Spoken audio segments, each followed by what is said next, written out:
इस वीडियो के माध्यम से आज मैं आपको स्वर एवं अलंकार के विषय पर समझाऊंगा कि संगीत में स्वर और अलंकार किसे कहते हैं। पहला है स्वर।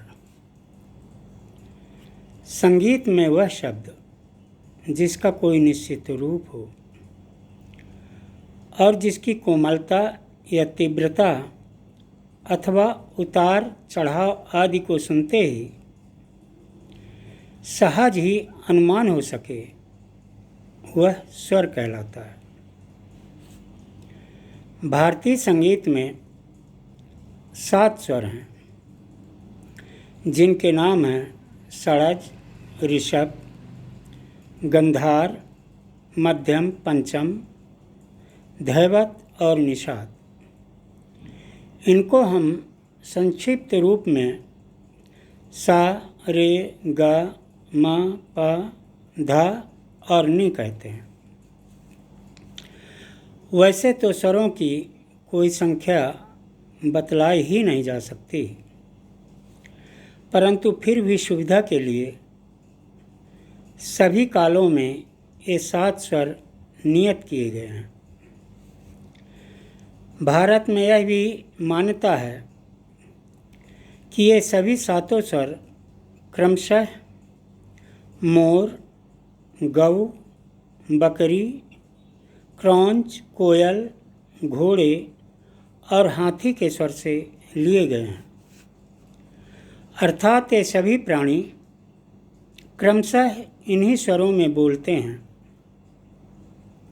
और इन्हीं के अनुकरण पर स्वरों की यह संख्या नियत की गई है। भिन्न भिन्न स्वरों के उच्चारण स्थान भी भिन्न भिन्न कहे गए हैं, जैसे कि नासा, कंठ, उर, तालु, जीभ और दांत। इन 6 स्थानों में उत्पन्न होने के कारण पहला स्वर षड्ज कहलाता है और जिस स्वर की गति नाभि से सिर तक पहुँचे वह ऋषभ कहलाता है आदि। ये सब स्वर गले से तो निकलते ही हैं, पर और भी दूसरे बाजों या साजों से भी उसी प्रकार निकलते हैं। इन 7 स्वरों में सा और पा शुद्ध स्वर कहलाते हैं, क्योंकि इनका कोई भेद नहीं होता। पर शेष 5 स्वर 2 प्रकार के होते हैं, कोमल और तीव्र।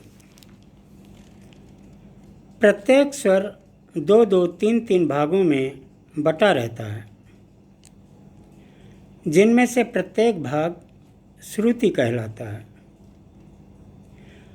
ध्वनियों में हम प्रायः 2 भेद रखते हैं, जिनमें से एक को स्वर और दूसरे को कोलाहल कहते हैं। कुछ लोग बातचीत के ध्वनि को भी एक भेद मानते हैं। साधारणतः जब कोई ध्वनि नियमित और आवर्त कंपनों से मिलकर उत्पन्न होती है तो उसे हम स्वर कहते हैं। इसके विपरीत जब कंपन अनियमित या मिश्रित हो तो उस ध्वनि को कोलाहल कहते हैं। और बोलचाल की भाषा की ध्वनि को स्वर और कोलाहल के बीच की श्रेणी में रखा जाता है।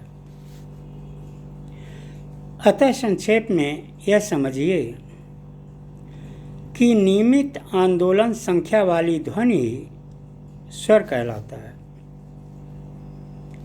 संगीत में जिसकी कोमलता या तीव्रता अथवा उतार चढ़ाव आदि का सुनते ही सहज ही अनुमान हो, वह स्वर कहलाता है।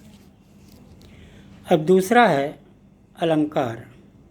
संगीत में हम अलंकार किसको कहते हैं? संगीत में स्वरों के नियमानुसार चलन को अलंकार कहते हैं। संगीत में स्वरों के नियमानुसार चलन को अलंकार कहते हैं। प्रत्येक अलंकार में मध्य सप्तक के साथ से तार सप्तक के सातक आरोही वर्ण और तार सप्तक के साथ से मध्य सप्तक के सातक अवरोही वर्ण हुआ करते हैं। अर्थात नियमित वर्ण समूह को संगीत में अलंकार कहते हैं। अलंकार का अवरोह आरोह का ठीक उल्टा होता है। अलंकार को हम लोग पलटा भी कहते हैं। अलंकार संगीत के अभ्यास का प्रथम चरण होता है। शास्त्रीय गायन तथा वादन के क्षेत्र में विद्यार्थियों को सर्वप्रथम अलंकारों का अभ्यास ही करवाया जाता है। धन्यवाद।